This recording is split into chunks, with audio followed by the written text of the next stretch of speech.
ભરવાડ સમાજના ભીષ્મ પિતામહ ભામા સાનું અંદાજે 100 વર્ષની આસપાસની ઉંમરે અવસાન થયું છે.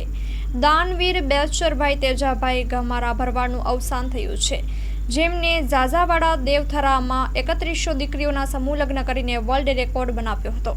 સમાજ રત્ન બેચર બાપાનું આજરોજ દુઃખદ અવસાન થતાં સમાજને મોટી ખોટ પડી છે. પરમ કૃપાળુ પરમાત્મા તેમની દિવ્ય ચેતનાને ચીર શાંતિ અર્પે એ જ પ્રાર્થના. Story report by Chehar Singh Vaghela, Kankrej, Banaskantha.